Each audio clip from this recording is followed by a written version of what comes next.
Okay, I'm ready. Good evening. My name is Kiana Dawson. As most of you guys know, I will be giving a speech today on why I feel that weed should be legalized at minimum as for medical purposes. Here's mine. This small amount here could help a veteran with their PTSD. This is what I take on a daily basis to help my PTSD. I feel that if I could, unfortunately I'm allergic, but if I could, I would rather smoke this and know that it has an effect versus taking all of these and taking some of them I have to take because another one causes a effect that the other one helps. As of today, there's 28 plus Americans that use marijuana, preferably for personal recreation use. Should the sick, disabled, and dying be subjected to the same punishment in the event that they get caught? Should they have to have their marijuana plant be crushed because it is the same rules that apply for everybody around the board? An AIDS and cancer patient, for marijuana, it is a plant to help them subside with the cancer, with the chemotherapy. It helps them with the nausea, the debilitating nausea that comes with chemotherapy. It can also help with the pain that comes from the chemicals going into your system.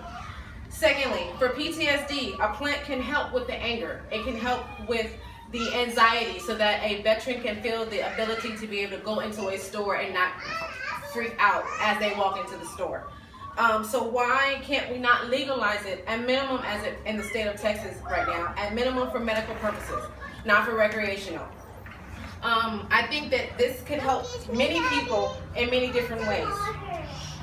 Now, let's get into what marijuana actually is.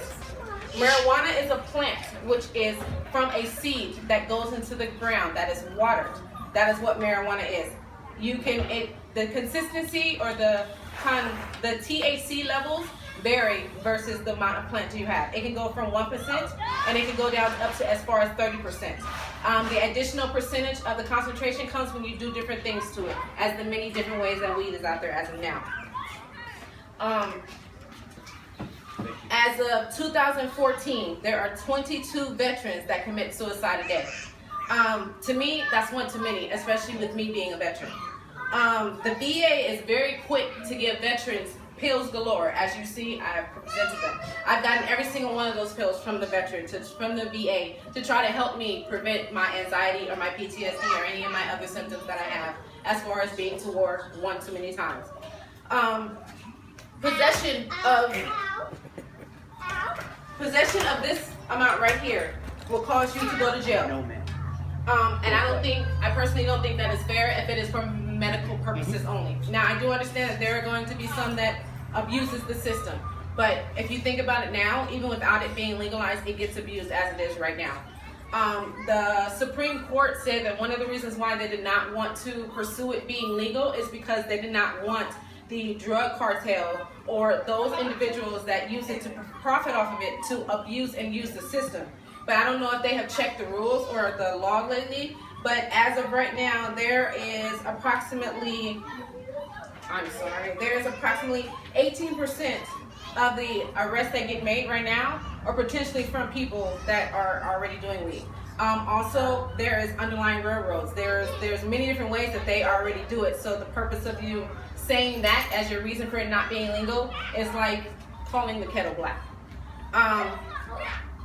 There is a well-respected scientist, Dr.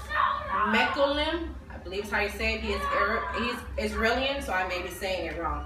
He is a scientist that's showing right now that PTSD does have effect in the brain. As far as right now, they're testing it on mice, and of course, everything is tested on mice first before it gets tested on a human.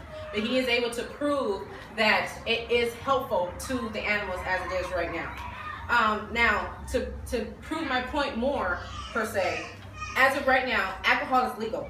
Alcohol became legal March 22nd, 1933. Weed became illegal in 1937. That's a 4-year gap. Since weed, according to the CDC, excessive alcohol has been the cause of approximately 88,000 deaths as of today. Now, if you go onto the same website, it shows you that there are 17 that are federal approved drugs that are provided to the veterans and everybody else right about now throughout the world. And out of those 17 FDA approved drugs, with 7 of them being prescribed for PTSD, there has been approximately 11,687 deaths from either overdose or suicide uses of things of that nature.